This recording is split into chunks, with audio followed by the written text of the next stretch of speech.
Hello, आणि मी आहे तुषार आणि हे आहे आमचं लेकरू कुकू. आणि आम्ही ऑल सेट आहोत इंडियाला जाण्यासाठी.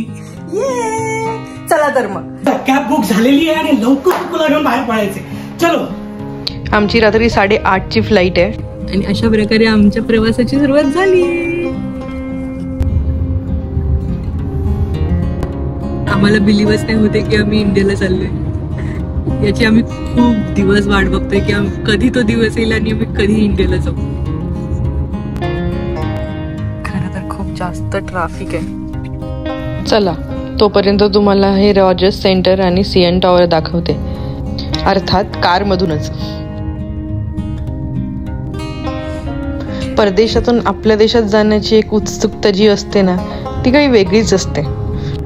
जवळपास 1 तासाचा कारचा प्रवास करून छान असा सनसेट पाहत आम्ही फायनली एअरपोर्टला पोहोचलो. या सगळ्या बॅगा त्या कॅबमधून काढून ह्या अशा कार्टमध्ये टाकून आता आम्ही चाललोय चेक इन करायला. आमची फ्लाईट आहे एअर कॅनडाची. चला पटकन आपण एअर कॅनडाचं काउंटर शोधूयात. आणि काय, इथे तर ऑलरेडी खूप मोठी लाईन आहे. आता आमच्यासोबत इथे एक प्रॉब्लेम झालाय, तो म्हणजे एअर कॅनडा आम्हाला रिबुक करून 1 तास आधीची फ्लाईट देत आहेत. आणि खूप जास्त त्रास झाल्यानंतर आम्ही फायनली बोर्डिंग करतोय. रिबुकिंगमुळे आम्हाला एकदम शेवटच्या सीट दिल्यात त्यांनी. आणि प्रॉब्लेम असा आहे की आम्हाला बॅग्स ठेवायला जागा नाहीये आणि कुकूला हे असं खाली ठेवावं लागतं पाण्यापाशी. आणि कसे तरी आम्ही फायनली फ्लाईट मध्ये बसलो. खूप जास्त त्रास झालाय, सांगू तुम्हाला थोड्या वेळानंतर.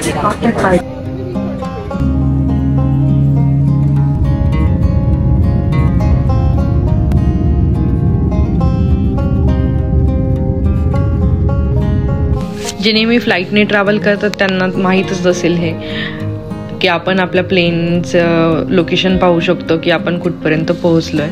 आणि हे पाहायला मला खूप मजा येते, म्हणून विचार केला की तुम्हालाही दाखवावा. ऑलमोस्ट 4 तासाची जर्नी आमची पूर्ण झाली आहे आणि अजून 10 तास बाकी आहेत. आता सांगते मी आमच्यासोबत काय झालं. जेव्हा पण तुम्ही पेट सोबत ट्रॅव्हल करता तर तुमच्या पेटचं तिकीट तुम्हाला कस्टमर केअरला कॉल करूनच बुक करावं लागतं. आम्ही ते 6 महिने आधी बुक केलं आणि बुकिंग केल्यानंतर आमचं ट्रॅव्हल होतं Toronto to London, London to India Mumbai. म्हणजे आमचं ट्रान्झिट होतं लंडन थ्रू. आणि आम्ही एअरपोर्टला पोहोचल्यावर आम्हाला समजलं की पेट ट्रान्झिट पॉलिसीमध्ये चेंज झालं आणि आम्ही लंडन थ्रू ट्रॅव्हल नाही करू शकत. आणि आम्ही शॉक झालो, कारण ते म्हणायला लागले की तुम्ही तिकडनं ट्रॅव्हलच नाही करू शकत. हे आम्ही एअरपोर्टला गेल्यावरती सांगितल्यावर आम्ही घाबरलोच होतो की आम्हाला आता फ्लाईट मिळते की नाही. पण हे चांगलं झालं की तिथल्या एजंट्सने आम्हाला लगेच ट्रॅव्हलचं तिकीट रिबुक करून दिलं, चेंज करून दिलं. ते थोड्याशा लवकरच्या फ्लाईटमध्ये, म्हणजे 1 तास आधीच्या. पण चेंज करताना त्यांनी एक चुकी केली. ती चुकी पण मी तुम्हाला पुढे गेल्यावरती सांगते. आणि आम्हाला फ्लाईट पकडायला फक्त हार्डली 1च तास होता.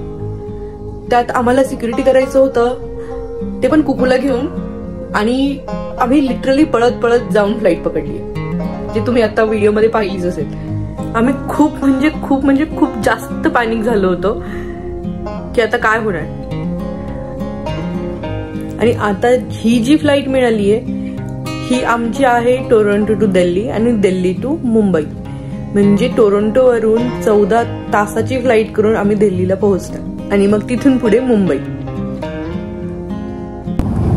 या पोराने आम्हाला खूप त्रास दिला.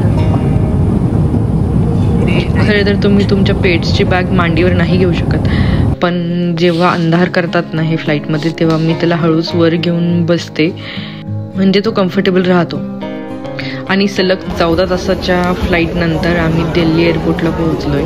तुषार बॅग शोधून आणून देतोय.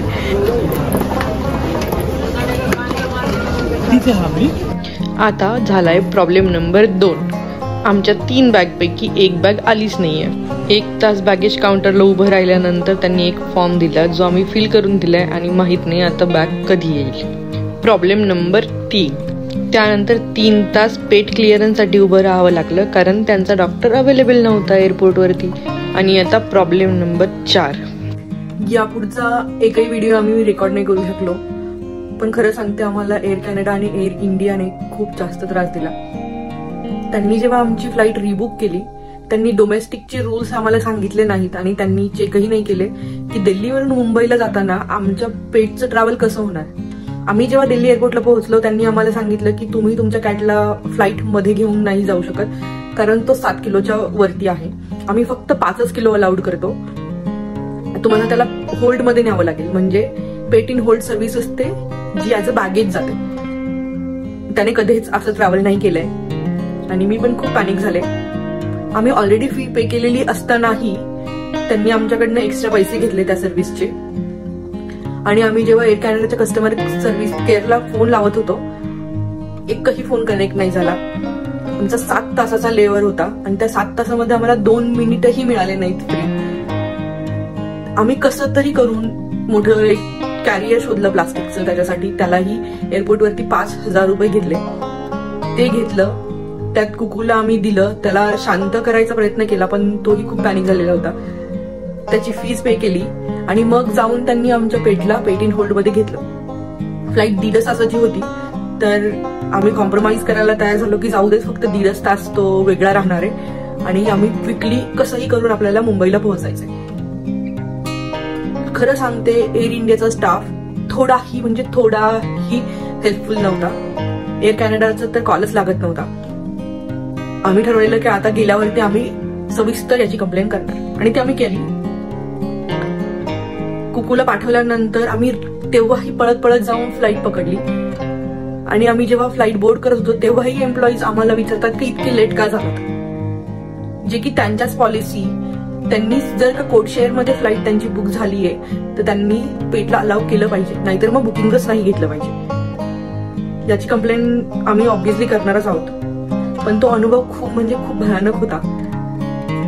लिटरली सांगते आता मला ही परत फ्लाईट चेंज करून घ्यावी लागणार आहे रिटर्नची, पण ते आता घरी गेल्यावरती करूयात. हा असा अनुभव कोणालाच नाहीये. एवढे सगळे प्रॉब्लेम फेस करून फायनली आम्ही मुंबई एअरपोर्टला पोहोचलो. घरी आता